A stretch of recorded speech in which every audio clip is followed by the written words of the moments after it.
But there does seem, when there's a slow news day, a man, almost certainly, somewhere in the world, a man has got his penis stuck in something inappropriate. That seems to be, you know, that's like, and often, thankfully, often in Japan. So they've got a funny name as well. I miss the days where, you know, a man gets penis caught in zip was enough. Yeah, that used to be new. That Now used to be it's, sufficient. just They have to be having, inside other inanimate things. Have you had sex with something funny? Get in touch. Don't get in touch. We're on tape.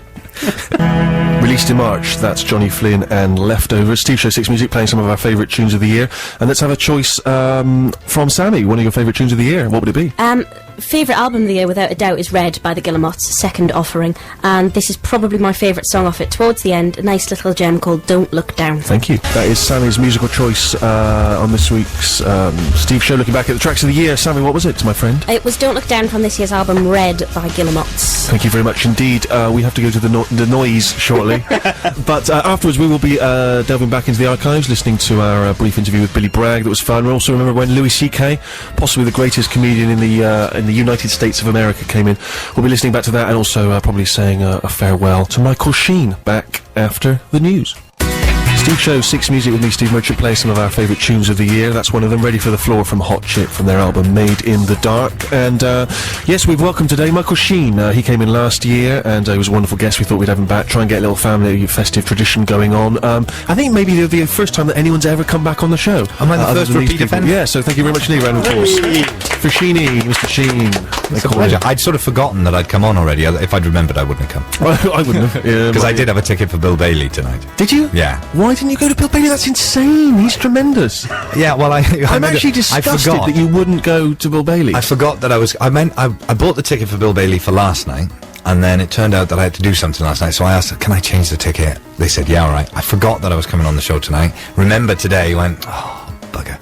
And so I've got this ticket. But what if it's a sellout show, he's doing his show, he's having a great time, he's playing the keyboard, doing a funny song, and he looks out and there's just one seat empty. Yeah. In the auditorium. And he knows it's me. Well, what if he does it? Sheen! Yeah, Sheen!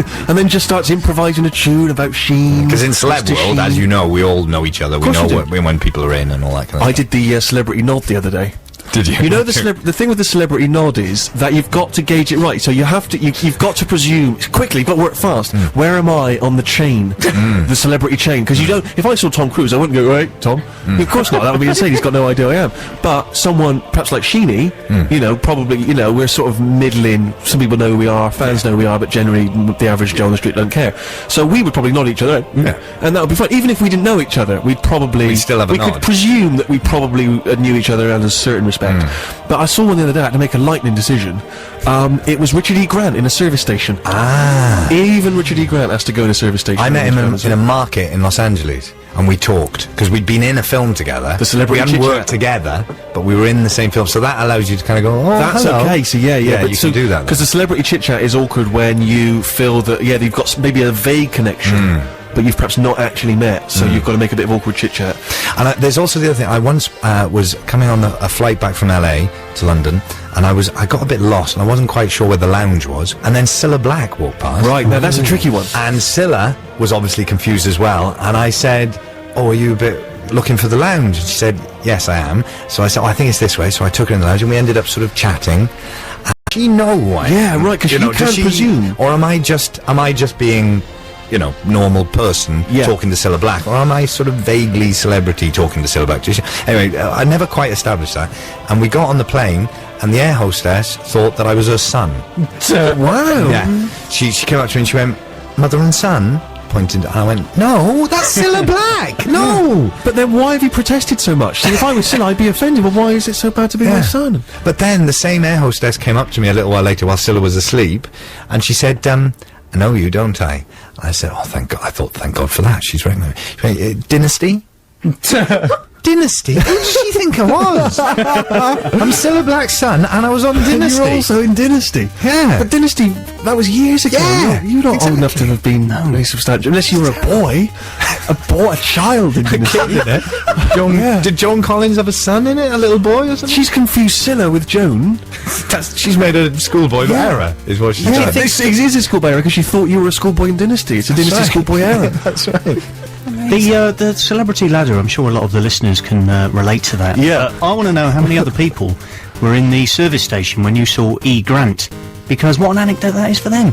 They saw Smirch and Yeah. Richard E. Grant in the same services. Giving each other the celebrity nod. at each other. That has made their Yeah. I'd imagine. So was it a busy service? It was very busy, actually. It was very, very busy. And actually, there was an awful lot of school kids who got off the coach because they were on some day trip. And so they spotted me, obviously, and there's a chance that sort of young audience is maybe familiar with the radio show or whatever. And so they started asking for photos and things. But Grant, they obviously probably didn't recognise Grant because probably not quite their demographic. So then I felt guilty. Like I wanted to say, but Richard's he's a much loved actor. Who should I ask him for his photo? The other thing is that Richard E. Grant is quite tall as well. Yeah. So those kids must think all famous people are giants. It's like the golden age of the Greeks, where they were all giants, and then they became humans and they became small afterwards. If you are in an airport waiting lounge and you see, let's say, Nicolas Cage, would you go for the celebrity nod or would you presume not? Now, it's funny you should ask that one, because I would in that case, because Nicolas Cage used to live in the house next door to me on Venice Beach for a long time. that's preposterous. And I used to see him standing in his dressing gown on his little balcony, and we'd do the celebrity nod, except it wasn't the celebrity nod, because he didn't know was a who I neighbourly was. nod. I was just a neighbour. Neighbour nod. But he used to have a car in his living room.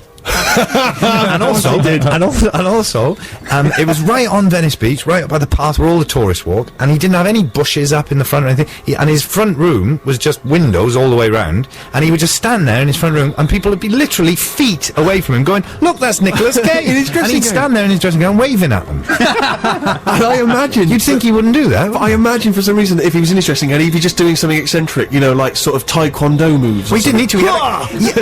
He had a car behind him. How much more eccentric have you got to be? No, but I'm presuming he hadn't, on a drunken night, crashed the car. No, into no, the no, room he and just had a car He just in- happened to have yeah. a car in there. In there, yeah. And everyone could see it because it was all windows, the whole room. was How windows. extraordinary. Listen, I know you've got to get going because I know you're not going to make Bill Bailey. That's No. over. But, you're a busy man and it's Christmas time, so you've probably got to go and do something wild. You're probably going down to a soup kitchen to help out, are I like you? to do that. Or perhaps just helping out some homeless kids. I like to go to the soup kitchen and drink all the soup. Now, you'll play another tune for us before you go, though.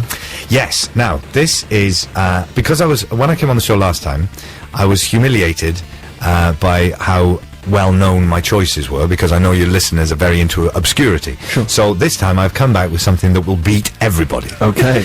This is a man called Dudley Benson. He's from New Zealand. He works in a record shop in Auckland that I used to go into when I was doing Underworld there. And one time the person who was driving me around said, "You know that guy who just sold you that? He's quite famous around here because he makes music and he's really good." And so he got me a CD. I listened to it and I thought it was fantastic. So this is from an album called The Awakening by Dudley Benson. I have no idea what the song's called because it doesn't have a cover. Right. But it's really good. Thank you very much. Michael Sheen's choice, someone calling himself Dudley Benson, from an album called The Awakening. We don't know the name of the track because it was just slipped to Michael while he was in New Zealand. Michael's gone. He's probably nipped off trying to do something very Christmassy. Round of applause again for him. And we're playing Tunes of the Year, and this was one of my favourites. A little bit sour in theme, but beautiful musically. But you don't need my judgment on it. Why don't you just enjoy it yourself? Here's Martha Wainwright. Martha Wainwright, released in July. That's You Cheated Me. Steve Show playing some of our Tunes of the Year. We'll get to some more of the gang's favourites after we hear from Billy Bragg. Billy came in to talk about his album Mr. Love and Justice in April, and we chatted about various things, including him being on tour. People may not realise, you write a blog. I was reading. I do, when I'm on It's the road, great I do, fun. yeah, not one of my own. There was a great bit you were writing about how you were playing ping pong on Rage Against the Machine's ping pong table at the Big Day Out in Australia, yeah. I love the idea that that's on their rider, that Rage Oh, Against the yeah. Machine. They're so angry with the world and That's the right. man. Well, let's just have a game Yeah. of table tennis. And, That'll take yeah, my and a mind lot off of it comes out in that, actually. Zach won table tennis tournament. I got knocked out by Lofty from Arcade Fire, whatever his name is, a big tall geezer. He takes stuff, not for nothing is he named Win, let me tell you. Right, really? And it was worth losing for me to be able to say it's a win-win situation, but nobody laughed. I thought it was brilliant. They all looked at me like... And didn't you have to take one of their instruments from one country to the other? Oh, that was a hurdy-gurdy, yeah. We were in Sydney, and we got a phone call to say they left their hurdy-gurdy behind, and could we... could What we is a help out? hurdy-gurdy? I should know A that. hurdy-gurdy. It's like a. Imagine a butter churn. You know what a butter Right, churn yes, is with an handle on yeah. it, and it makes the cream go around and turns it into butter. And this is- imagine one of those that plays music, Okay. and that's more or less about it. It's like, Yeah. And there we are at the airport, trying to get out of the airport, and they say to you, "Has anybody given you anything to bring on board the plane?" We all waited for someone to say, yeah, a hurdy-gurdy, and see what kind of security Did you upset pack that this was like. hurdy-gurdy yourself, sir? So we were just like, no. And then we thought, then we, as it disappeared down the belt, we all thought, are you supposed to send a hurdy-gurdy downstairs, or is it the sort of thing you have to really, Buy a seat for it. And if Arcade Fire weren't clean living people, who knows what could have been buried inside the hurdy-gurdy? That could be an old ploy. No, we had a look. You checked that? Yeah, trust me. Always I love best. the fact you didn't trust them. That's great that you didn't trust Arcade Fire. We were just interested, Of course, Stuff gets in short supply on a long tour like that. No, they were really good, and I saw them a few days later, and I said, I saw the hurdy-gurdy place. I said, hurdy-gurdy, okay? She said, what? Okay. Just leave it at that. Then halfway through, came out that this was a betting thing as well, that the Rages were willing to put some money down to see if anyone could beat them at Ping and a Pong. Really? They're so convinced of their own brilliance. Yeah, they're very good. They're very good. Zach, particularly, is very good. Are they just pent up with anger and rage all the time? No, They're just good at ping furious. pong. Right. What kind of machines are they specifically raging against? I saw one of them raging against a coffee machine. But I also saw one of them leaning against a photocopier. So they don't always rage against machines. Peace. Sometimes they lean against machines. They've made peace with the photocopier. Yeah. But we were all raging against the cappuccino machine because it was making very lame coffee. And on a tour, those kind of things are very, very, very important. You're not just here to talk about Rage Against the Machine, you're here to play tunes from the new album, Mr. Love and Justice. Yeah. You're going to play one for us now. Please tell us what it will be. It's called M for Me. Beautiful. Billy Bragg, everyone. Cadence Weapon. Do you remember Cadence Weapon? Do you remember how much we loved Cadence earlier in the year? Sorry, I'm just fiddling around with the buttons. I've got confused. It's Christmas time. I went off the head. On mince pies, everyone. Not, you know what. In Search of the Youth Crew. I enjoyed that earlier in the year. I thought that we were going to hear more of Cadence, but we didn't. Oh well. So much. I don't think we've ever championed an artist and they've actually had any success. Have we? I'm trying to think back. There's We anyone have, we've actually. ever- There must be. Yeah, I was trying to think of a notable example. Hot Chip, were we behind them? Yeah, but everyone was behind them. Yeah, they were, weren't they? Oh well, never mind. we'll come up with You know, we'll move on. Cadence has still got time. He's still got time. Maybe Yeah. 09 is his year. It could be, yeah. We're all rooting for Cadence in 09. Listen, we were talking earlier with Michael about some of the big events of the year, big news stories, a lot of them penis related. Do you remember when there was a list that was put out, Oxford, researchers at Oxford University, one of those generic terms, researchers had discovered what the top 10 irritating expressions were. And I was looking at the list, and I use a lot of them, which really bothers me. I'm really upset. I don't use the obvious footballing cliche, which is at number 1 at the end of the day. No, I never use that. I don't know who says that, really. But, number 2, fairly unique. Do you ever use that? I try not to, but I'm aware of how. Why would annoying that it be is. irritating? Because unique is an well, I don't know what the precise is, but it's something it either is or it isn't. It's like saying it's that machine is quite switched off. You know, it's either switched off or it isn't. Yes. You're either a bachelor or you aren't. It's either unique or it isn't. It can't be fairly unique. But have you ever heard anyone say that? Fairly Oh unique? yeah, all the time. Do people say that a lot? Almost people say, unique, yeah. nearly unique. Which is, that's almost excusable. You can understand why someone would say, "Oh, it's almost unique," but Yes. it is or it isn't. You know. Can something be almost excusable? Yes, I think. Yeah. Okay. Yeah, there are certainly degrees of excusability. Excusability. Yeah. Sure. Okay, great. What about I personally? Yeah, that's quite annoying. Is that annoying? That's quite annoying. Yeah.